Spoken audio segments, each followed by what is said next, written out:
মানব জাতি হলাম আমরা বোকা জাতি। আমাদের মধ্যে বোকামি কাজ করে সব সময় আমাদের মনের মধ্যে। তা যদি না হয়, আমরা যেটার জন্য এখানে করার জন্য পাঠিয়েছেন সেটা না করে আমরা শুধু দুনিয়াকে সাজাইতেছি। এই দুনিয়া আপনি যতই সাজান, দুনিয়া কি আপনি সাজিয়ে কি থাকতে পারবেন? থাকতে পারবেন না। যেটা করার জন্য আপনাকে এই দুনিয়াতে পাঠিয়েছে সেটা না করে আমি শুধু দুনিয়া সাজাই।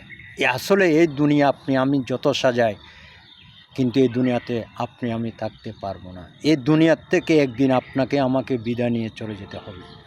বাঁধলাম শুধু 10 তলার 5 তলার টাকার জন্য বিভোর হয়ে চারিদিকে ছোটাছুটি।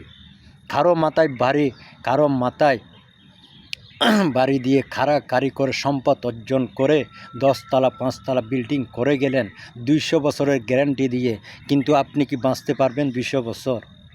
500 বছরের গ্যারান্টি দিয়ে আপনি যে বিল্ডিং তৈরি করেছেন সেই বিল্ডিংয়ে আপনি 500 বছর থাকতে পারবেন কেন? আপনি ওই জন্য এত ছোটাছুটির দরকার? আপনার থাকার মতো একটা ব্যবস্থা আপনার বয়সের সীমানা করে আপনি তৈরি করেন।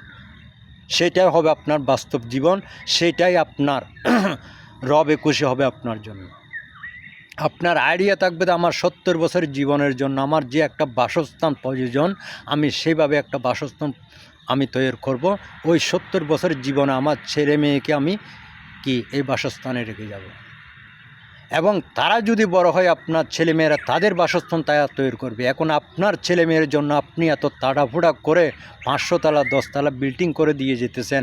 সেই বিল্ডিংগুলোকে আপনি থাকতে পারবেন? আর ওই বিল্ডিংগুলোতে যারা থাকবে তারা কি আপনাকে স্মরণ করবে? সেই কথা কখনো মনে করেছেন?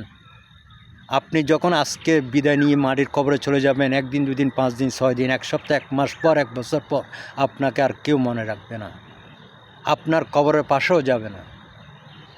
আপনি 500 বছরের গ্যারান্টি দিয়ে গেছেন বিল্ডিংয়ের মধ্যে, কিন্তু ওই 500 বছরের বিল্ডিংয়ে যে মানুষগুলো থাকবে সেই মানুষগুলো আপনাকে একটুও স্মরণ করবে না, একটু আপনার জন্য দোয়া করবে না। ওই বিল্ডিংয়ে বসে আপনার জন্য একটু দোয়া করবে না, তারা নিজের জন্য করবে। সম্মানিত প্রিয় ভাই বোনেরা আমার, হয়তো আপনাদের একটু খারাপ লাগতে পারে, এই জন্য বললাম সবাই পরকালে চিন্তা করবেন। বাসস্থান দুনিয়াতে যতটুকু দরকার ততটুকু করবেন। এর চেয়ে বেশি কিছু করলেও আপনার আমার কিছু যা আসবে না। সেটা অন্য কেউ বুক করবে, তারা বুক করে আমার কথা চিন্তা করবে না, আমার জন্য একটু দোয়াও করবে না। সুতরাং সেই জন্য ওই কথাগুলো বলা হচ্ছে। আপনারা ভবিষ্যৎ আপনার যতটুকু সময় আছে ততটুকুর জন্য করবেন। এর চেয়ে অতিরিক্ত সময় আপনি এখানে দিয়ে যাবেন, কিন্তু আপনি তো অতিরিক্ত সময় থাকতে পারবেন না। সেটাই আপনার মাথায় রাখতে হবে। এই দুনিয়া হলো ক্ষণিকের জীবন। আপনি কিভাবে পার করবেন সেটা আপনাকে সামান্য 2-1টা দৃষ্টান্ত যদি ভালো করে চিন্তা করেন আপনি বুঝতে পারবেন।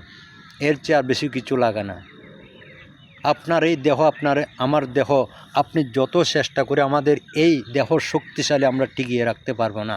খুব জোরে হলে আমি 50 বা 60-এর পরে গেলে আমার দেহ অটোমেটিক একটা লুলা হয়ে যাবে, বা 70-80 গেলে আমি হাঁটতে পারবো না।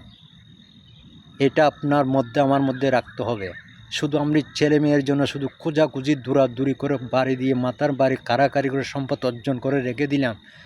বয়স শেষে দেখবেন আপনি আরও সম্পদ থাকা সত্ত্বেও আপনি লাঞ্ছিত, অপমানিত, অবহেলিত তাদের কাছেই হবেন।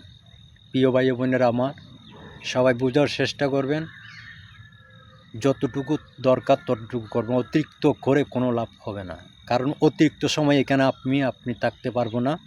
যদি আমার এইখানে যদি বক্তব্যে কোনো ভুল থাকে আমাকে ক্ষমা করবেন। প্রিয় ভাই বোনেরা আমার, আমি আপনাদের জন্য দোয়া করব, আপনারা আমার জন্য দোয়া করবেন। সবাই সময়কে ক্ষমা করে দিবেন।